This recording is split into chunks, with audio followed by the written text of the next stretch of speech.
Whoa. Ah.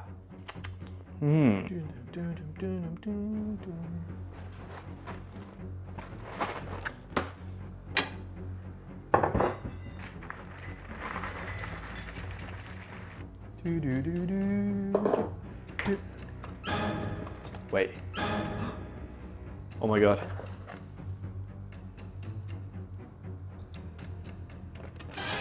There's no milk.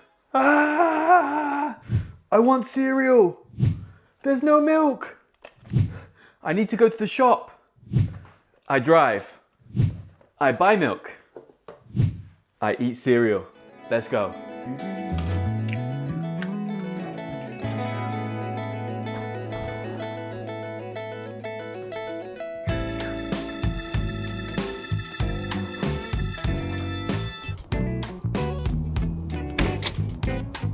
I unlock the car.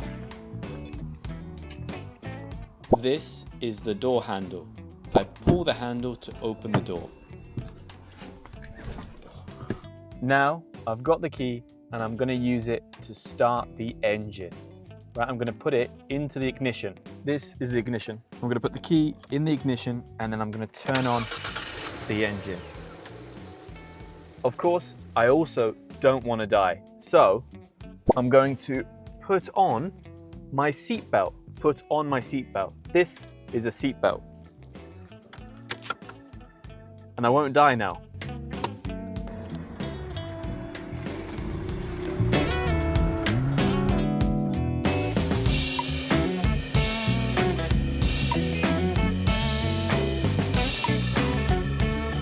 All right, pulling up to some traffic lights now. So I have to stop and put the handbrake on. Okay, I'm now out of gear and the handbrake is up. Woohoo! Let's go. So, I'm going to the shop to get some milk because we have run out of milk. We have finished the milk. There's no more milk. So we say run out of something, in this case, milk. But along the way, I'm going to teach you all the vocabulary that you need to know about driving and cars. So roads, cars, and driving. The car in front is indicating. The car is indicating to go left. In the USA, they call those blinkers or turn signals. But in the UK, we say indicators. Oh, now we've got some traffic. I am stuck in a traffic jam. I bloody hate traffic. I really, really despise traffic. Well, I suppose in my case, I usually work from home. I work remotely. So that means I don't have to commute to the office. I don't have an office, which is amazing because I don't usually get stuck in traffic during rush hour. I need to make this video for you guys, so like and subscribe, okay? I'm doing this for you. Sometimes when people are stuck in traffic, they experience road rage. So they get angry with other drivers for various things. Maybe the driver pulls out on them, right? So gets in their way. So the other driver gets angry. We call that road rage. When you're like, I hate you. And you say lots of bad words, of course. We call that road rage. Have you ever experienced road rage? Let me know in the comments.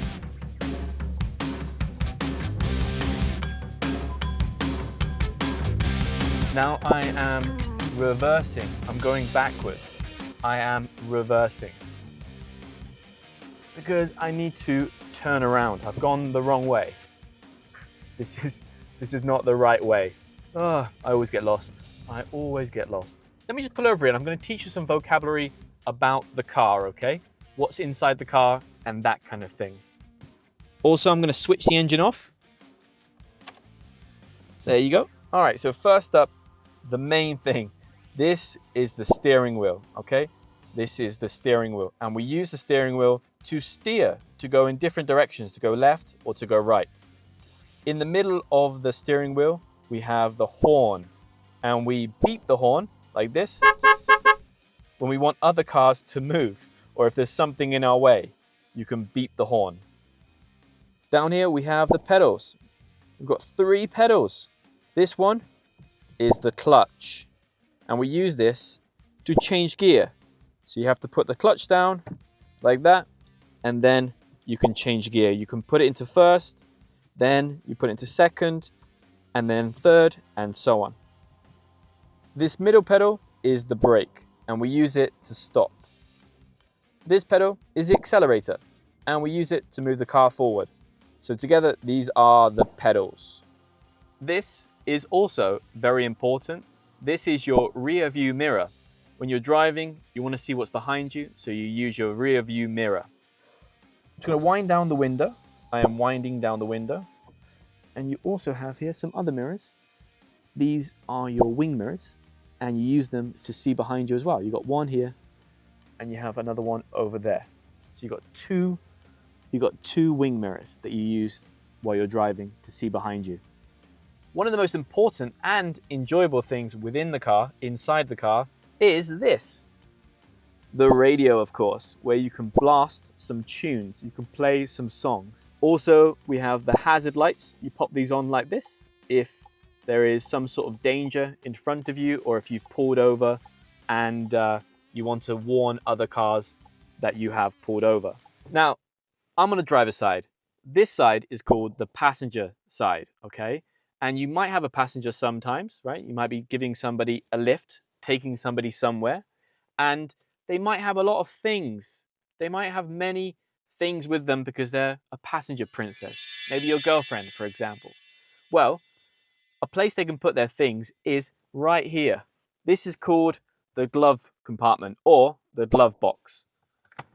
And you open up, as you can see, there's lots of crap, right? There's lots of random stuff in there. It's always like this. This is how every car in the UK is. There's loads of crap in the glove box or the glove compartment. Anyway, that's enough about the inside of the car for now. I need to go get my milk. So I'm in a parking bay. This is a parking bay. I'm going to pull out and I'm going to continue on my journey to the shops. Let's go. Another difference between the US and the UK is that the fastest road in the UK, which you take if you want to go long distances between cities, is called the motorway. But in the US, they call this a highway. So another difference between the UK and the USA. So I'm just at a junction right now. This is a junction and I'm going to turn left. And I'm going to enter the high street. This is what we call a high street in the UK. And basically, it's a place or a road where you have shops on both sides. It's very common in most towns or cities in the UK. This small town is called Cirencester, and it's where my mother lives. It's in the heart of the Cotswolds, one of the most beautiful areas in the UK.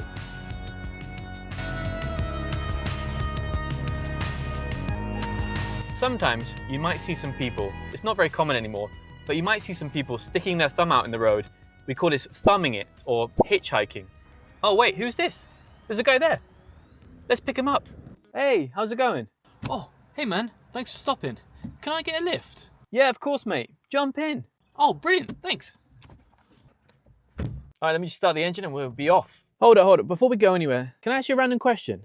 Yeah, of course. What's up? You're a native speaker, right? But do you still study languages? Yeah, Spanish. And how are you learning it? Well, live classes mostly. I use Lingoda. Can I learn English on Lingoda? Yeah, it's a great format. Small classes, real teachers, and you actually have to speak. Do they correct you a lot? Enough to be useful. While you're talking as well, not 10 minutes later. That's good. And the lessons follow a structure, which I appreciate. You don't just jump from topic to topic. So how do you fit it in?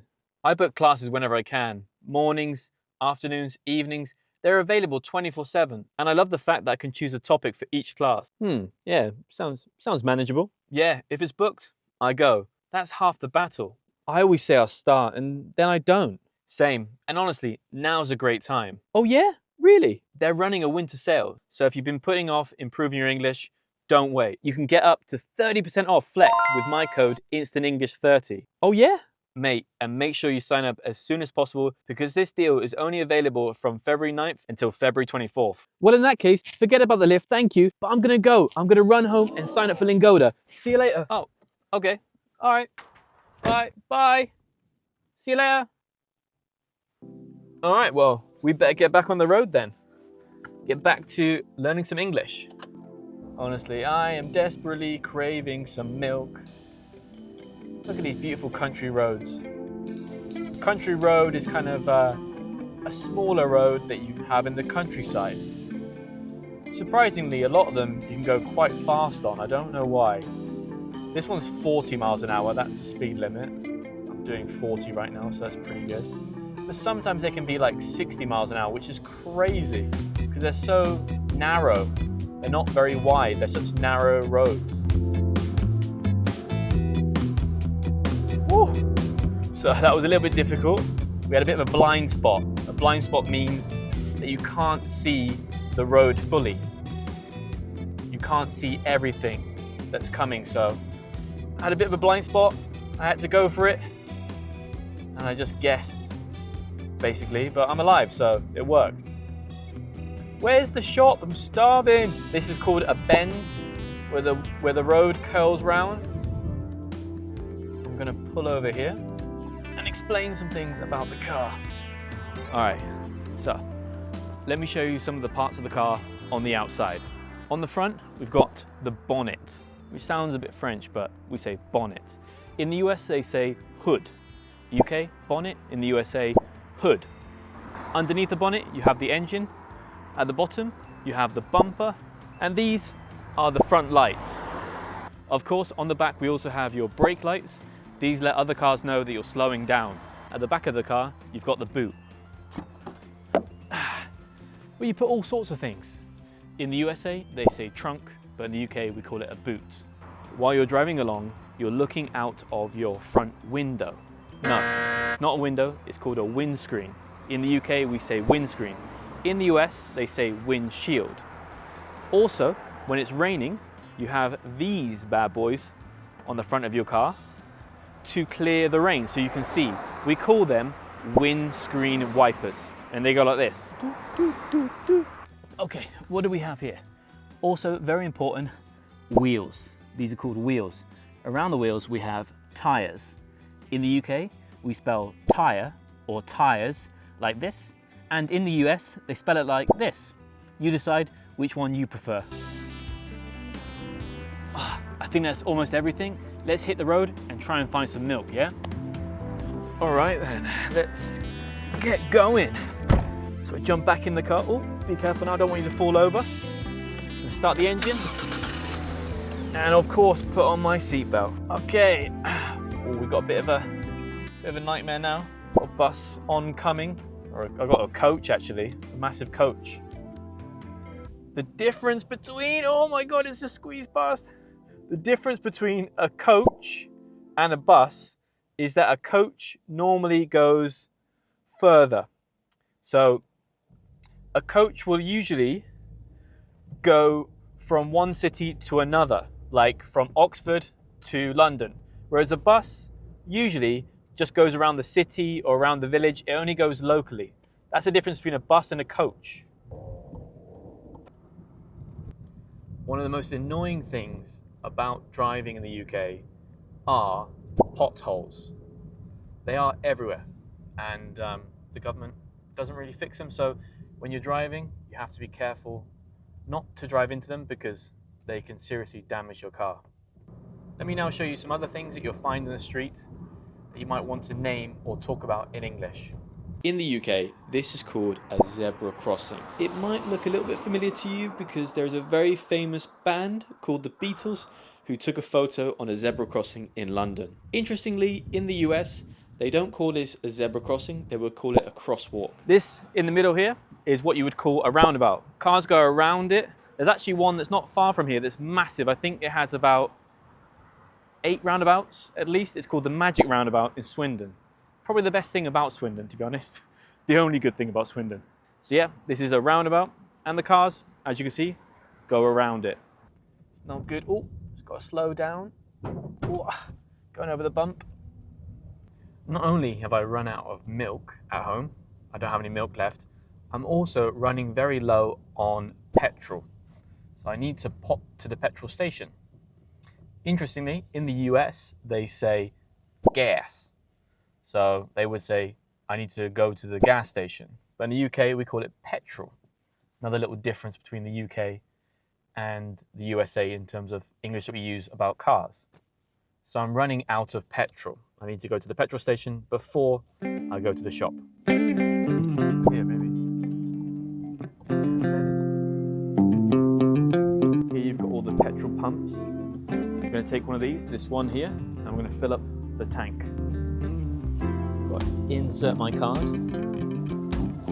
Type in the PIN now. See, that's secret, I can't tell you that. And we pay at the pump here, so you don't have to go into pay, we can pay right here at the pump. I've removed my card. Okay, cool. Just gonna open up the cap, unscrew the other cap.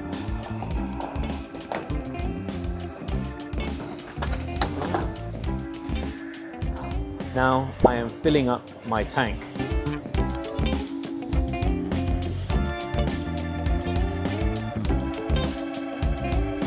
Whoa, it costs an arm and a leg for petrol in the UK. An arm and a leg.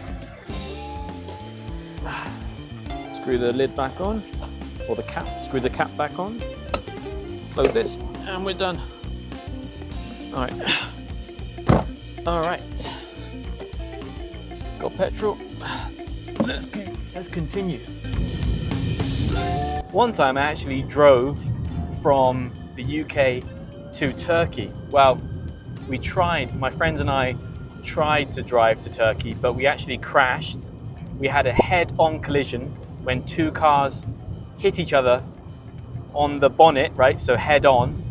We had the crash in Macedonia, of all places. So it was very scary, to be honest. Where am I? Where am I? It's been a long journey for a bit of milk. It's been a long old journey for a bit of milk, hasn't it? Right. I'm gonna pull into one of these parking spaces. Now, over there, we have the supermarket. And of course, inside the supermarket, we have the precious milk. But first, a little difference between the UK and the USA. This is called a car park, right? But in the USA, they would say parking lot. In the UK, car park, USA, parking lot. Close the door, lock the car, let's go. There's a very cool car over there. All right, secure the trolley. Got the trolley, plonk you on there. Let's go find some milk, shall we? Worry, I might get a loaf of bread as well. Nice bread. Here it is. Oh, here we go. Here we go. All right, here we go. There we go. Fancy a bit of the soy milk, get healthier. Finally, we have it. Glorious. Yes. Okay, mission complete. I've got my milk. Time for a bit of cereal. If you enjoyed this video and you learned a lot of new vocabulary, make sure you smash the like button, and I'll see you next time.